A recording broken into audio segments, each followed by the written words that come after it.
Hello guys, জীবনে অনেক মায়াবতী অনেক কিছু দেখেছি জীবনে।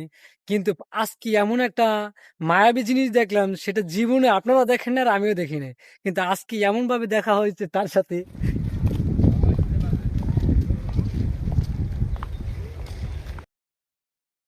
এখন যে সেটটি, এই সেটটি হচ্ছে ইমু পাখি। এই যে পাখিগুলো,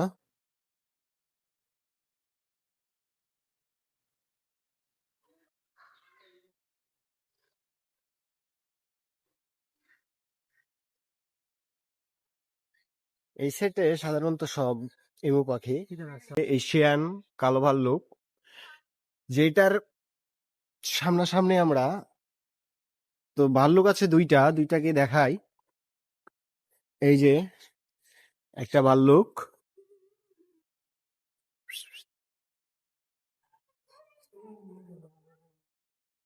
আর আরো একটা ভাল্লুক, ও খুব শান্তশিষ্ট। নেক্সট যে সেটে আসছি ভাল্লুকের থেকে, এবার আসছে হচ্ছে আফ্রিকান সিংহ, লিলি স্ত্রী। মানে এটা হচ্ছে স্ত্রী সিংহ। এর জন্ম হচ্ছে 7/5/2020 খ্রিস্টাব্দ। আর আরেকটা আছে হচ্ছে আফ্রিকান সিংহ সুমন পং, জন্ম তারিখ 18/4/2022 খ্রিস্টাব্দ। তো এখন দেখা যাক তাদেরকে, বেচারা শুয়ে আছে।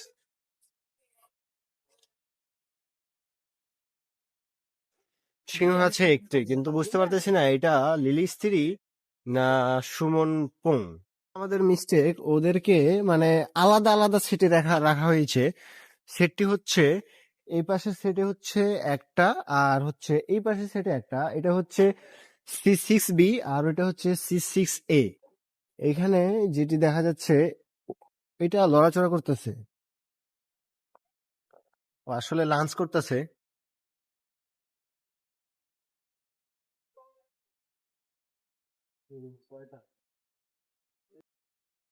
এই সেটটা হচ্ছে C4A। এখানে হচ্ছে শুধু বাঘ, রয়্যাল বেঙ্গল টাইগার। দুইটা রয়্যাল বেঙ্গল টাইগার আছে, একটি রয়্যাল বেঙ্গল টাইগার কসমস পুরুষ, আর হচ্ছে রয়্যাল বেঙ্গল টাইগার জুই স্ত্রী। 15/4/2023 পুরুষ রয়্যাল বেঙ্গল টাইগারটির জন্ম, আর মহিলাটির জন্ম হচ্ছে 5/4/2022 খ্রিস্টাব্দ। তারা দুজনেই একে অপরের সাথে লেগে শুয়ে আছে। আর এই জায়গাতে যারা নামাজ পড়তে যান, তারা নামাজ পড়তে পারবেন। এই জায়গাতে একটি সুন্দর মসজিদ আছে, এই জায়গাতে অনেক মুসল্লিরাই নামাজ পড়তেছে। আপনি চাইলেও যদি পারবেন নামাজ পড়তে এই জায়গাতে, সমস্যা নেই, খুব সুন্দর পরিবেশ। হাই। আপনি কি ভয় পাচ্ছেন?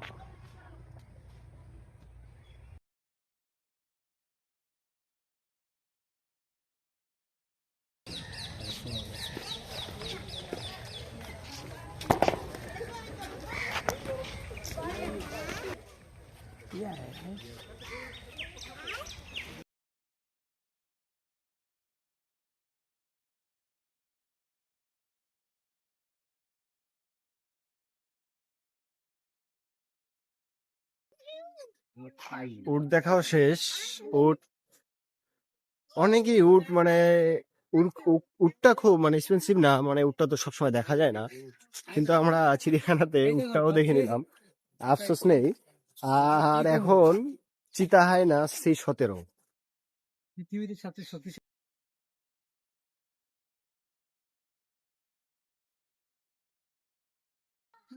হায়না, এটার গতিবেগ এতটাই, আর এটা খুব মানে ক্ষতিকর একটা প্রাণী, মানে খুব দ্রুতই যে কাউকে আক্রমণ করে। তো এটাও দেখা শেষ। এটা একাই আছে এই জায়গাতে, এর সাথে কোনো কিছু রাখা হয়নি, যদি বাই এনি চান্স অ্যাটাক করে ফেলে সেই জন্য। আচ্ছা, জাদুঘর। এটা হচ্ছে আপনার ডেরাকোটা হায়না, আর ওইটা আরেকটা হায়না চিতা হায়না। এখানে দুই প্রজাতির হায়না আছে, একটা তো আমরা দেখালাম, আর আরেকটা হচ্ছে এইটা ডেরাকোটা হায়না। ও শুয়ে আছে ওই সাইড। আর এই জায়গাতে পুরোটাই আনসার ক্যাম্প দিয়ে, মানে সিকিউরিটি ফুল। সর্বশেষ প্রাণীটি দেখবো আমরা হইতেছে গিয়া হাতি। এটা সর্বশেষ বলার কারণ হইতেছে যে আমরা আর ঘুরবো না, যা দেখার অলমোস্ট সব দেখা শেষ, আর আপনাদেরও দেখানো শেষ। এখন লাস্টে যেটা দেখবেন এটা হচ্ছে হাতি। হাতে মেবি এখানে মনে হয় একটা, দুইটা, তিনটা, চারটা, চার পাঁচটা হাতি আছে। সো দেখেন,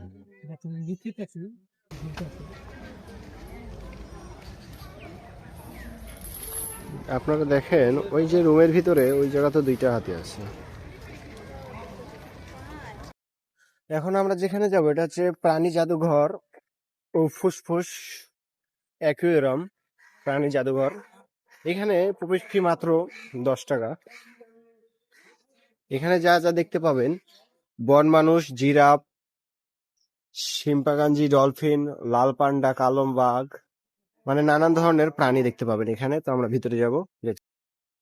তো আমরা টিকিট দেওয়ার পরে, প্রবেশ ফি দিয়ে টিকিট কেনার পরে এখন ঢুকে গেলাম ভিতরে। এখন আমরা যেটা দেখবো সেটা হচ্ছে তিমির কঙ্কাল। এই যে তিমির কঙ্কাল, আর হচ্ছে ওর পুরো বডির কঙ্কালটা আসলে কতটা বড় আর কত সুন্দর করে ওর পুরো টিয়াটাকে রাখা হয়েছে। এখন আমরা মিউজিয়ামের ভিতরে প্রবেশ করব। এখানে আবার বলতেছে যে মিউজিয়ামের ভিতর ছবি তোলা নিষেধ, মিউজিয়ামের ভিতর যে কোনো ধরনের ভিডিও ধারণ সম্পূর্ণ নিষেধ। এটা কেমন? এই ভিডিও তো নিষেধ, ক্যামেরা অ্যালাউ না, তাই বলতেছে।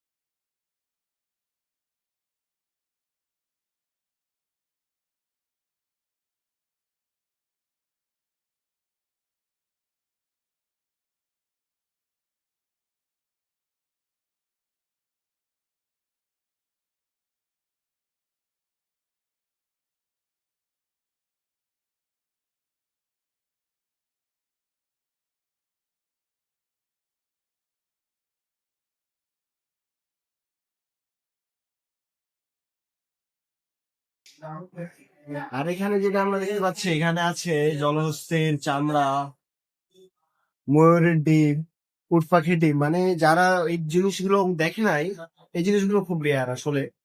আর এইসব শুধু বাংলা জাতীয় চিড়িয়াখানাতে দেখা যায়। মিরপুর চিড়িয়াখানায় এই যে হচ্ছে চিতাবাঘ, আলবির বনু, হেয়ার বল,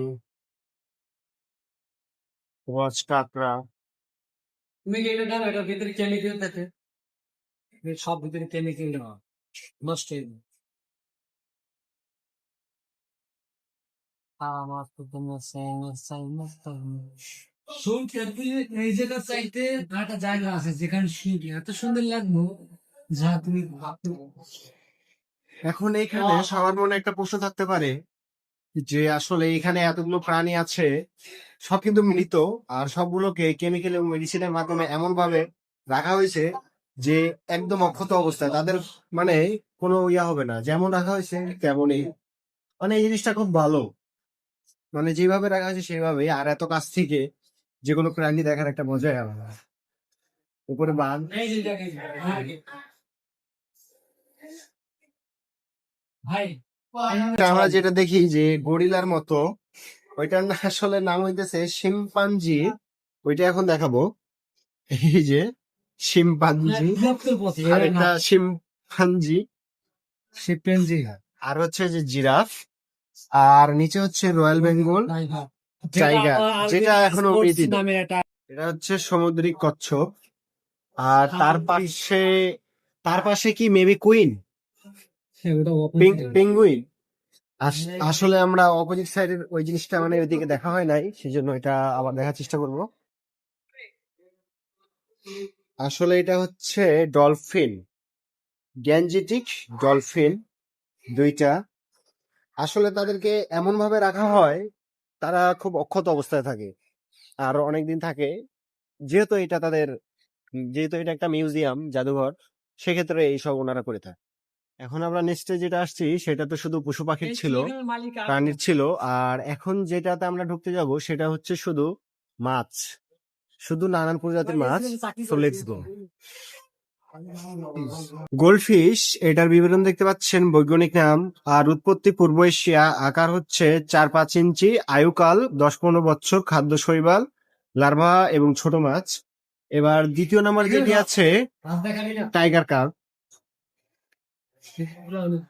গোল্ড ক্যামেরা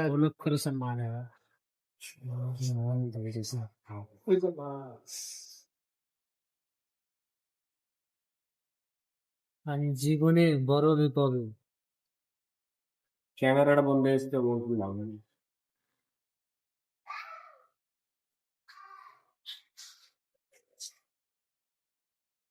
নাইস। এবার দ্বিতীয় যেটা টাইগার কার্প।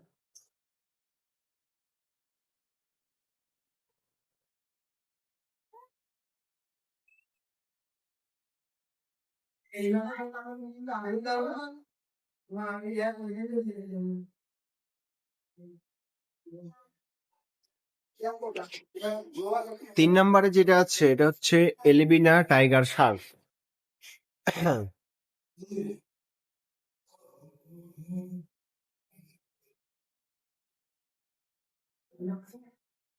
পানির ভিতরে কত ময়লা দেখছো। 4 নাম্বার যেটা আছে এটা হচ্ছে টাইগার শার্ক। শুধু টাইগার পাঙ্গাস মাছ ছালা, পাঙ্গাস মাছের কাছে টাইগার মাছ চল।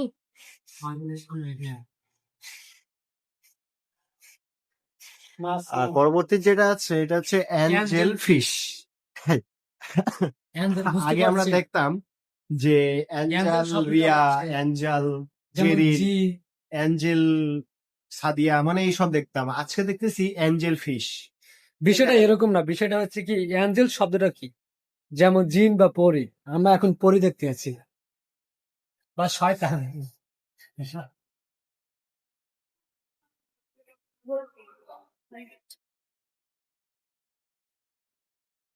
শুনতে হবে না, আচ্ছা। উফ,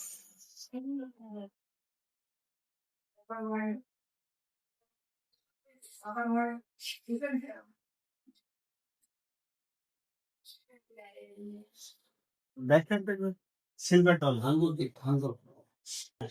এটা হচ্ছে জাস্ট সিলভার ডলার। এটা হচ্ছে বৈজ্ঞানিক নাম বা উৎপত্তি কোথা থেকে কিভাবে হয়েছে সিলভার মাছ এটাই হবে। উৎপত্তি দক্ষিণ আমেরিকা। কাছে নাই গো, জাস্ট